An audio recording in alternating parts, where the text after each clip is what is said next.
Hello friends, આજે આપણે બનાવીશું શ્રાવણ માસમાં કે કોઈ પણ વ્રત કે ઉપવાસમાં ખાઈ શકાય તેવા ફરાળી ઇન્સ્ટન્ટ ઢોસા. આ ઢોસા અને સાથે ચટણી બનાવીશું, જેના માટે આપણે 1 થી 1.5 ચમચી જેટલા આપણે સિંગના દાણા લીધેલા છે, જેને આપણે ફોતરા ઉતારી લીધેલા છે, અને તેની સાથે જ આપણે ડાળખા સહિત થોડા લીલા ધાણા ઉમેરી દઈશું, અને તેની સાથે આપણે તીખાશ માટે મરચું ઉમેરી દઈશું. તો તે તમારા ટેસ્ટ મુજબ તમે વધારે ઓછું તમે ઉમેરી શકો. અને ત્યારબાદ આપણે તેમાં ઉમેરીશું 1 આઈસ ક્યુબ, જેથી કરીને એકદમ સરસ આપણી ગ્રીન ચટણી બને. અને ટેસ્ટ મુજબ મીઠું ઉમેરી દઈશું.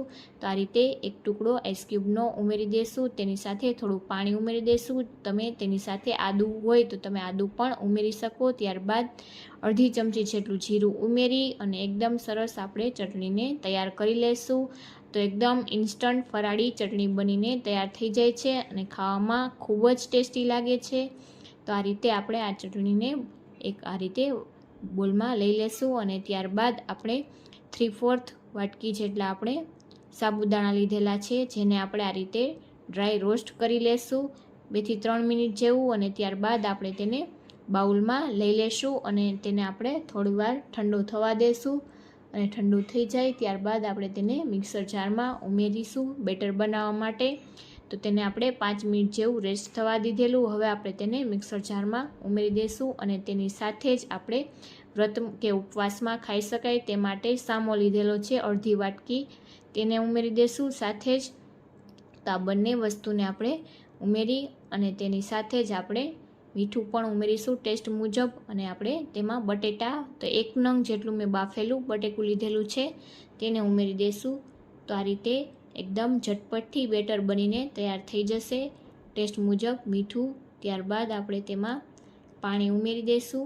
અને તેમાં મેં આ રીતે બધી જ વસ્તુને ઉમેરી અને એકદમ સરસ તેની આપણે પીસી લેશું. તો જરૂર પડે તેટલું પાણી ઉમેરી અને તેને પીસીને આપણે લઈ લેશું. અને ત્યારબાદ આપણે તેને એકદમ પતલું કરી તેમાં કાળા મરીનો પાવડર અને 2 થી 3 ચમચી દહીં અને ત્યારબાદ થોડા લીલા ધાણા ઉમેરી મિક્સ કરી લઈશું. અને આ રીતે આપણે પેનમાં પતલું ફેલાવી દઈશું બેટરને. અને એક સાઈડથી એકદમ ક્રિસ્પી થાય ત્યારબાદ તેની ઉપરની સાઈડ આપણે તેમાં 1 ચમચી જેટલું ઘી લગાવી લઈશું અને હળવા હાથે આપણે તેને ઉથલાવી લઈશું. તો એકદમ ઝટપટથી આ ઢોસા છે તે બનીને તૈયાર થઈ જાય છે અને ખાવામાં પણ ખૂબ જ ટેસ્ટી લાગે છે. તો તમે પણ એકવાર આ રેસીપીથી જરૂરથી બનાવીને ટ્રાય કરજો. જો તમને મારો આ વિડીયો ગમ્યો હોય તો વિડીયોને લાઇક કરજો, શેર કરજો, ચેનલને સબસ્ક્રાઈબ કરજો. Thank you.